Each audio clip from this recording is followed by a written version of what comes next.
all of the systems to catch up with each other, as we all know. Yes. So we're going to go live here. And for those of you that are joining us, thank you and welcome to a special edition of Rev Shots today. We are really excited to have Kelsey here. And oh, by the way, it is her birthday today.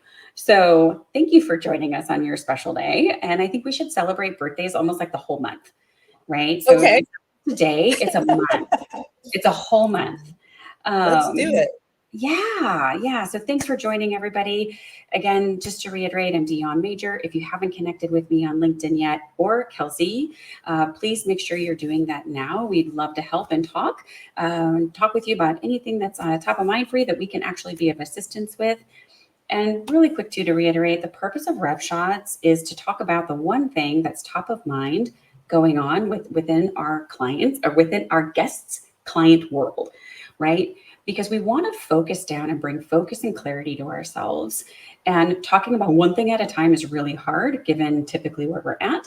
But that's the purpose of this show, is one thing at a time can really, really move mountains for us. And so we want to dive into that. What that is the purpose of this show, is to talk about one thing at a time. And again, give ideas to everybody to maybe how we can get something unstuck or we can move something forward. And quite frankly, be successful, because that's what we're here to do. So with that, thanks everybody for joining again. And Kelsey, we are going to dive right in. We know each other pretty well at this point. So what we're talking about today, well, I'm going to take us a little bit of a step back. Introduce yourself a little bit, and then we're going to dive into our topic for today.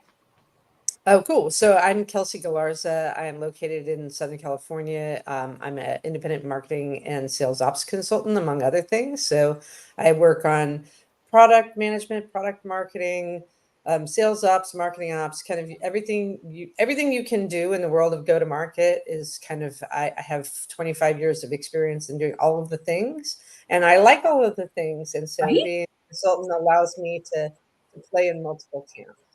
Yes, I love that. And thank you. And so one of the things that Kelsey also does is plays polo. And so she gets to do that as well on her birthday today. So I think that's So amazing. it's like the world's craziest, smallest sport out there. Like nobody knows. Like if you think it's only Prince Harry that's playing it, it's also me.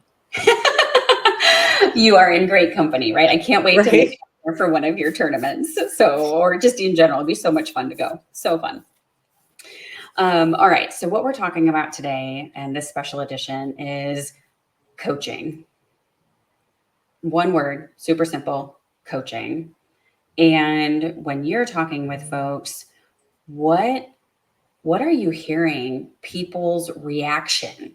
What are they saying when you bring up the word coach or coaching? It's a really great question. And, let's start by acknowledging that Dion is my personal leadership coach. So I think that's an important acknowledgement. And to me, coaching, when I think of coaching, I think of a Dion, right? Somebody who is truly interested in my outcome. Mhm. Like that's what I think a coach is, right? Their job is to help their clients reach the outcomes that they want to reach. Yep. And I think my initial observation, and I'm working with a company right now called Whisk that offers free AI coaching to managers. Mhm. And I've been reaching out to a lot of people to talk to them about coaching. Yeah. And there's a lot of confusion, I think, about what it is and how it could help. Yeah. And I think the people kind of fall into a few camps. Number one, I don't need that. Yeah. Like, I don't need that. I'm good. And I think that comes from not knowing what coaching is or can do. Like, so I think that's just a gut reaction to, like, you're thinking it's somebody like a teacher or a personal trainer who's going to make you do things you don't want to do. Like that's just my interpretation of what people say. It's that they don't really know that this person's job, or in Whisk's case, this application's job, is to help you be better and reach your goals. They're not, and to be fair, that's what a teacher or a personal trainer does too. Yes. 100%. Yep. And so the people whose reaction is nope, I kind of don't get. Mm-hmm. Then there's people who are more like, Coach Curious, right? I don't really know what that means. Maybe I'd like to learn a little bit more about that, or can you tell me more about that? And then there's people who are like, yes, I want it. I consume everything I can on YouTube. I'll do anything I can to get better. I read every book, every article, everything I can about getting better. The challenge is that those people are a teeny portion of the folks out there. Mm-hmm. And yeah, so I think I would say people who are all in are the tiniest group. The people who are, kind of more curious, that's probably a third. And then it's probably like a good 50% of people who are just like, nope. Yeah. So I'm curious, to hear your response to that, Dion. Like, why would people not avail themselves of coaching if it was available to them? Mm-hmm. Yeah, and I'll be curious to kind of hear too, Kelsey. I know you put the question out on LinkedIn, and I agree with you. I think there's three buckets that we all fall into, and typically when I see and talk with folks that are resistant to coaching or think they don't need it, right? Maybe they're just passive about it. A lot of times it's, oh, my team needs coaching, I don't need coaching. Right. And we do that, right? We offer sales rep coaching, and we get reps from rep to pro. That's what we do. But we do the same thing for leaders. Like, we take new leaders from new leader to established leader. So I think sometimes it's, oh, they need it, it's not me. Yep. And to really get the most out of coaching requires us to be vulnerable, and sometimes we don't want to do that. Like, I don't want that feedback because I don't want to feel rejected. I don't want to feel right. It's a very feeling reaction. Yes, I think you are nailing it. You know what I mean? And I do it too, right? I've got a couple coaches, and I've got to kind of get my head to a space where I'm like, okay, I'm going to get feedback. You know what I mean? But a good coach, additionally to that, gives context to take the sting out of it. Right. Right. Because we don't Here's want to. how this can help you. Like, Yeah. not just like feedback, but like, hey, this specific feedback is going to help you, advance towards this thing you told me you wanted. Yeah. Yeah. I think that's a really good point too. And I think maybe context around it that says, hey, we're gonna give some feedback. And I want feedback from you. And I'm gonna give you, like, you have to set the table so people feel okay to give that. And I think some of the times too, what you said was really important, which is, I know you. Like, for me as a coach, like, it is who I am. I love helping people. And I think sometimes if we're trying to coach and don't have that, that's different. That doesn't mean I own your results. Like, I'm not going to tie, there's a boundary there. Yeah, sure. You know what I mean? Because it's like, I am rooting for you and I am your biggest fan. And that's what makes a great coach, though, because like I really feel that from you. Like, I feel like you care about my outcome, like you are invested in it, like emotionally.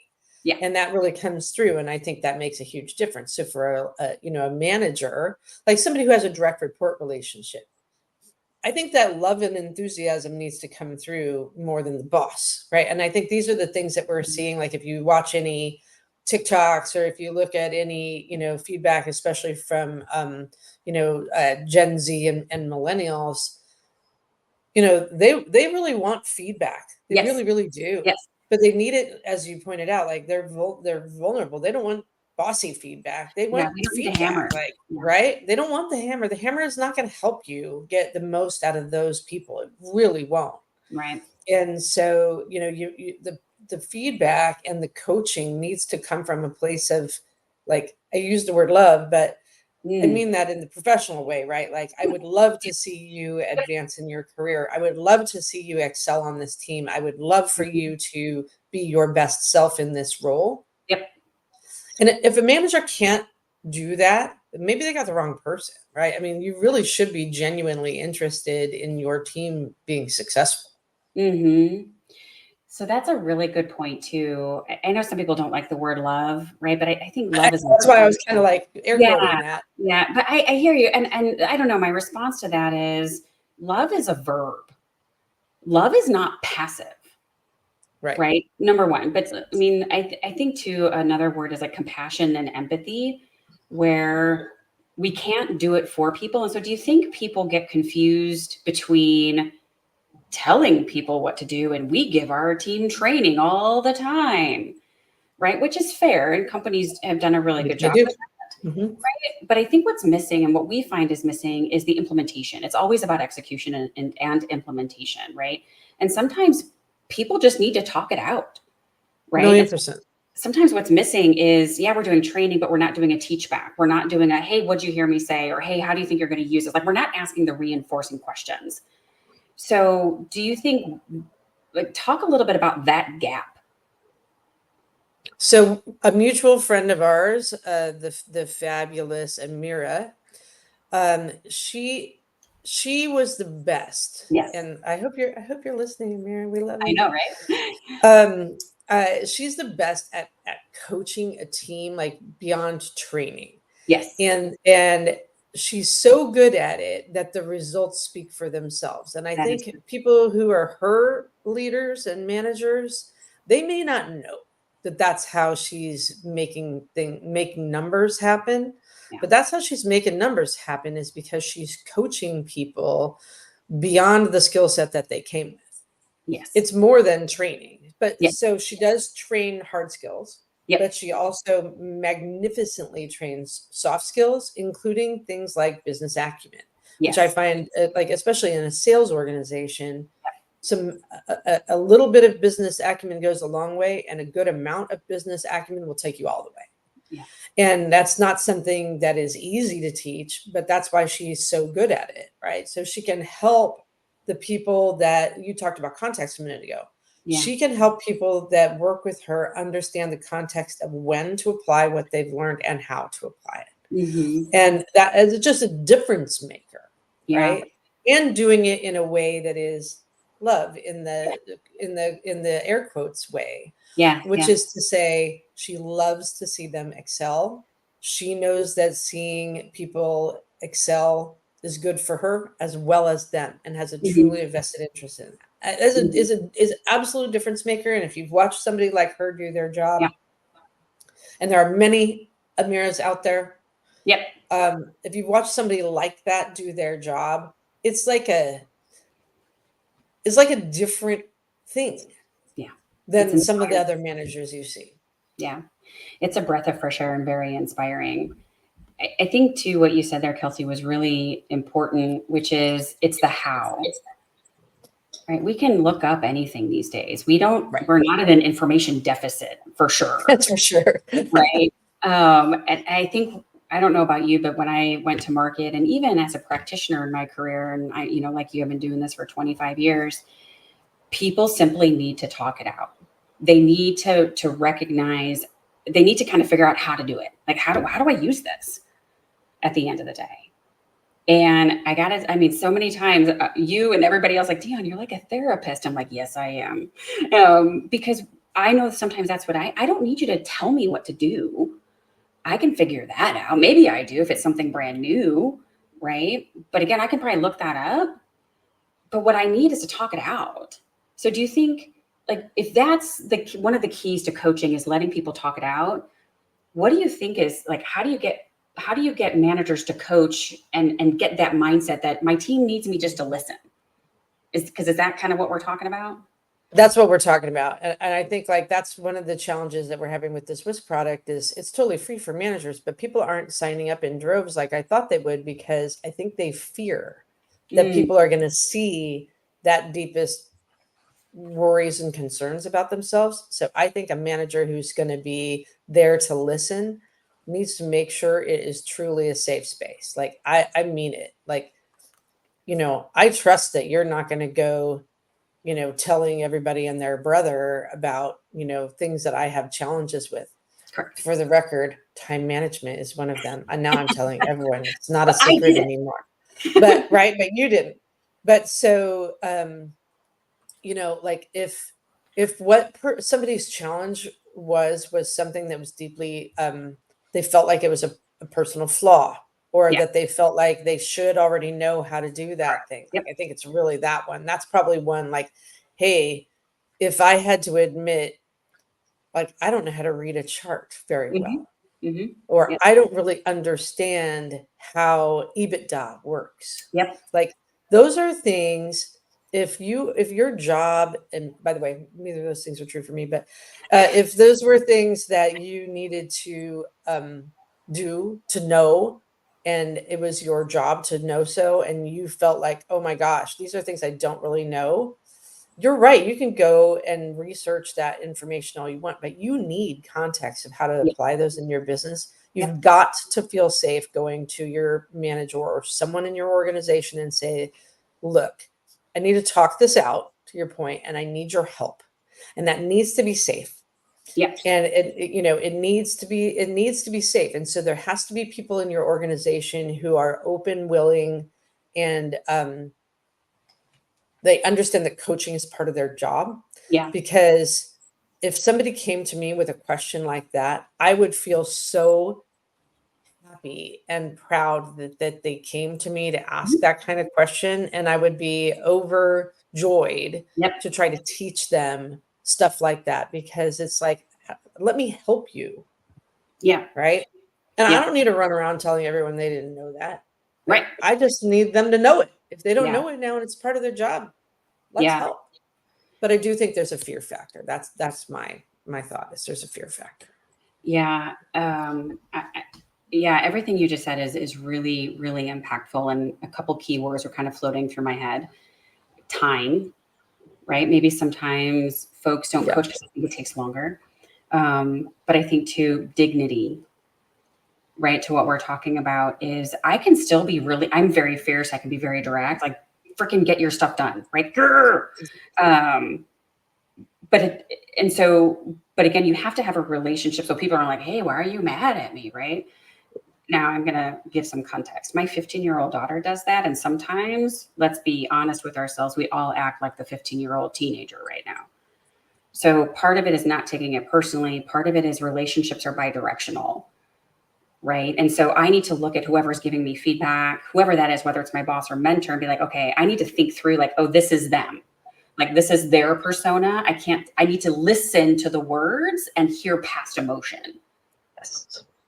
Right. I think that's part of it. And number two is I know I'm going to be emotional in coaching sessions. So I need to give myself a little grace to ride the emotional wave to get on the other side of that, because progress is on the other side of emotion.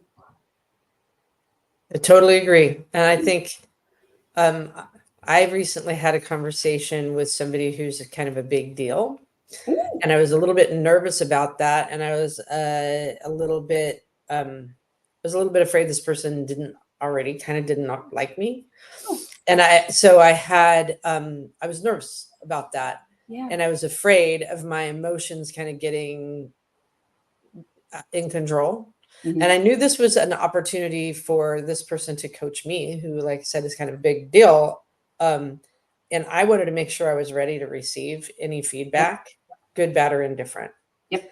And I knew that, like, if feedback was not good, and if I did this, I was not going to be able to receive it, and B, I wasn't going to like endear myself to this person very much. Right. And so I prepared a lot. Yeah. To get feedback. Yep.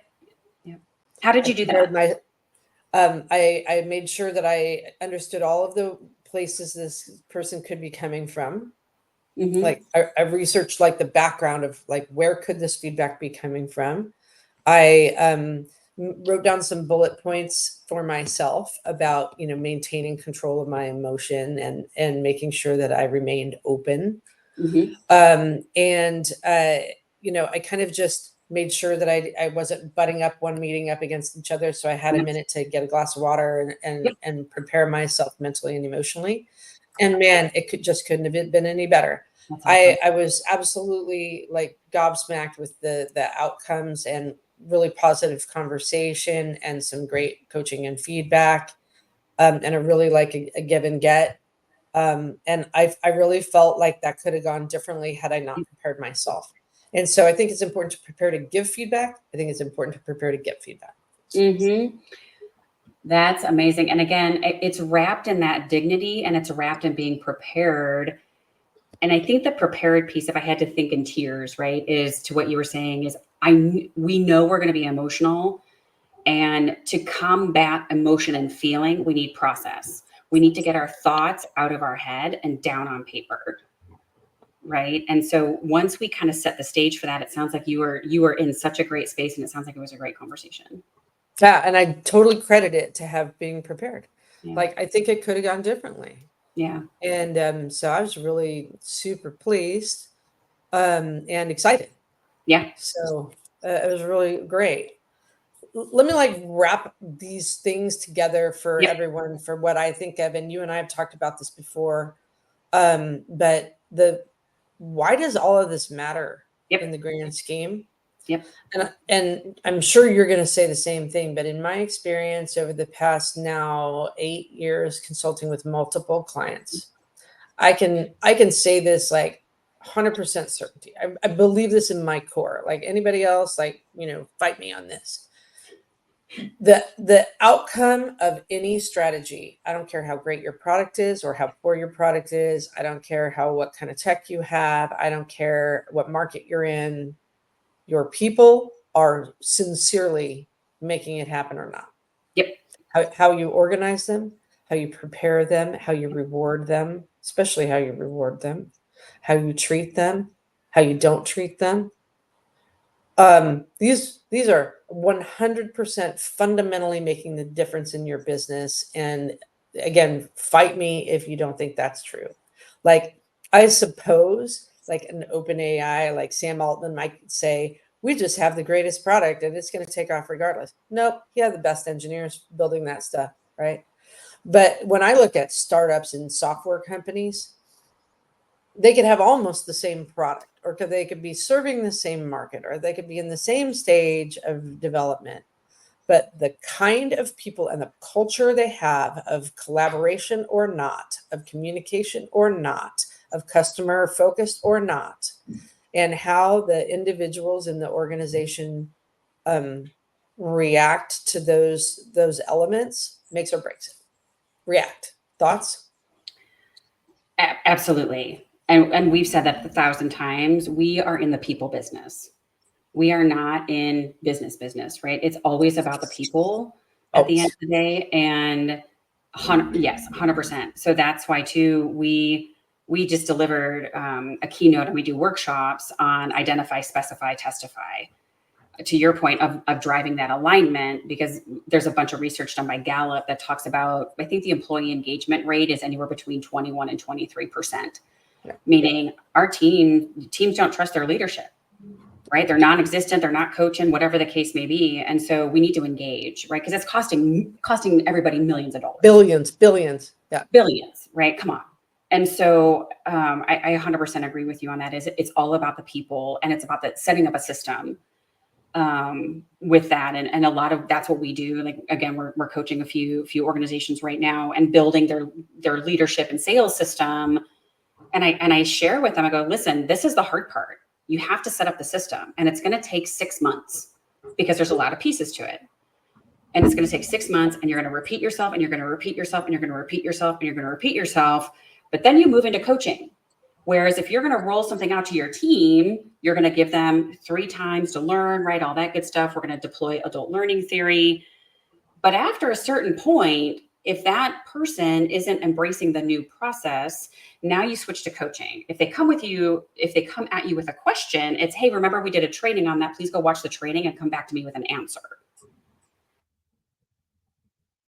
So it's really about setting that foundation. So I 100% agree with you on all of that, Kelsey. And the other thing I heard you say too is a response instead of a reaction. Yes. And I firmly believe, and I years ago did a brief YouTube video on this, where when we are in a leadership role, we lose the luxury of a reaction. And I'm going to give a little bit of example. So my son, we were at Costco. He's 12 now. He would not fit in the cart, but at the time he was probably 3. And we're at Costco, had him in the cart, right? And we're in the checkout line. And I'm standing there and he's looking at me. He's looking over my shoulder and he had a little fuzz on his eye. And I was like, oh man, if that gets in his eye, not good, right? We're going to have a meltdown. So I reach in and I just gently, I don't poke him. I like just get the fuzz off his eye. Again, he's still looking over my shoulder. And without even looking at me, I get the fuzz and he literally knee-jerk reaction kicks me. I let out a little whoop and people were looking at me. And I had a choice. I could react and be like, hey, don't kick me, don't hit da da da da da, right? And be a parent, right? Don't kick, that's wrong. But I invaded his space. Right. And so he kicks me and then he doesn't even turn his head. He just shifts his eyes to me like, what the hell? Right? Like, get out of my space. And so I was like, I'm sorry, you had a fuzz in your eye. I will tell you next time before I invade your space. He's like, thank you. And that was it. We were done. No meltdown, no anything, right?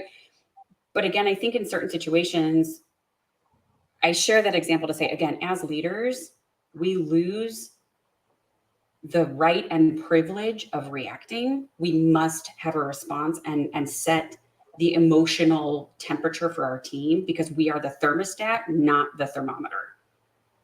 Oh, that's a good analogy. I like that one. I'm gonna steal that. Thank you. So yeah, so with that, I think, the purpose of coaching is to make each other better.